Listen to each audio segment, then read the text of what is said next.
Government of Andhra Pradesh department of school education వారు DSC 2024కి సంబంధించినటువంటి school assistant Telugu సిలబస్ను విడుదల చేయడం జరిగింది.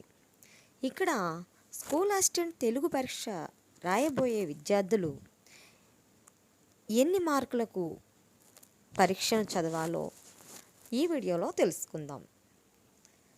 DSC 2024 school assistant Telugu syllabus. దీనిలో ముందుగా జీకే అండ్ కరెంట్ అఫైర్స్ 10 మార్కులు కేటాయించడం జరిగింది. అంటే విద్యార్థులు 10 మార్కులు జీకే అండ్ కరెంట్ అఫైర్స్ చదవవలసి ఉంటుంది. తర్వాత తీసుకున్నట్లయితే పర్స్పెక్టివ్స్ ఇన్ ఎడ్యుకేషన్, దీనికి సంబంధించి 5 మార్కులు కేటాయించడం జరిగింది. అలాగే class room implication of education psychology 5 మార్కులు కేటాయించడం జరిగింది. అంటే ఇక్కడ కరెంట్ అఫైర్స్ 10 మార్కులు, అలాగే పర్స్పెక్టివ్ ఎడ్యుకేషన్ 5 మార్కులు, అలాగే class room implication of education psychology 5 మార్కులు. ఇక్కడికి 20 మార్కులు వచ్చాయి. తర్వాత కంటెంట్ తీసుకున్నట్లయితే 40 మార్కులు కేటాయించడం జరిగింది. ఈ 40 మార్కుల కంటెంట్ మనము ఎలా చదవాలనేది మీకు వివరంగా చెప్తాను. అలాగే మెథడాలజీ తీసుకున్నట్లయితే 20 మార్కులు కేటాయించడం జరిగింది. అంటే కంటెంట్ మెథడాలజీ కలిపి మనకి 60 మార్కులు కేటాయించడం జరిగింది. ఈ విధంగా మొత్తము మనకి స్కూల్ అసిస్టెంట్ తెలుగు సిలబస్ 80 మార్కుల పేపరు ఇవ్వడం జరుగుతుంది. ఈ 80 మార్కుల్లోనూ మరి మనకి కంటెంట్ మెథడాలజీలో ఏ ఏ అంశాలను చదవాలి అనేది ఇప్పుడు తెలుసుకుందాం.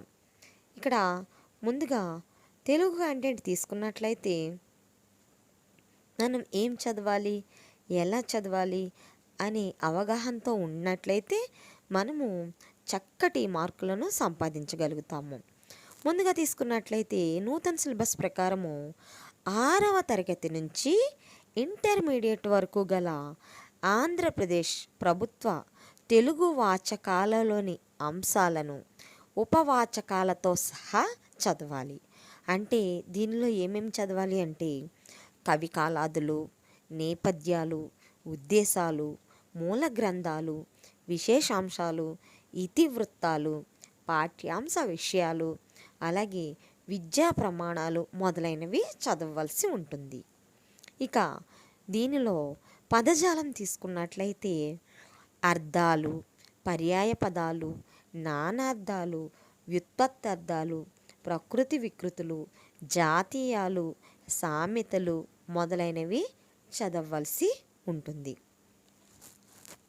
ఇక భాషాంశాలు తీసుకున్నట్లయితే సంధులు, సమాసాలు, ఛందస్సు, అలంకారాలు, పారిభాషిక పదాలు, క్రియలు, వాక్యాలు మొదలైనవి చదవవలసి ఉంటుంది. దీనిలోనే తెలుగు సాహిత్య చరిత్ర, అలాగే తెలుగు భాషా చరిత్ర కూడా చదవవలసి ఉంటుంది. తెలుగు భాష చరిత్రలో తెలుగులో అన్య దేశాలు, మాండలికాలు, అర్థ విపరిణామము, ధ్వనుల మార్పు చదవవలసి ఉంటుంది. అలాగే సాహిత్య విమర్శ కూడా చదవవలసి ఉంటుంది.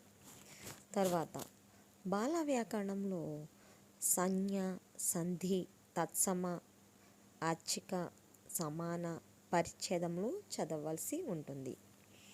ఇక ఛందస్సు తీసుకున్నట్లయితే వృత్తాలు, జాతులు, ఉపజాతులు, యతులు, ప్రాసల రకాలు, ఛందోదర్పణం చదవవలసి ఉంటుంది.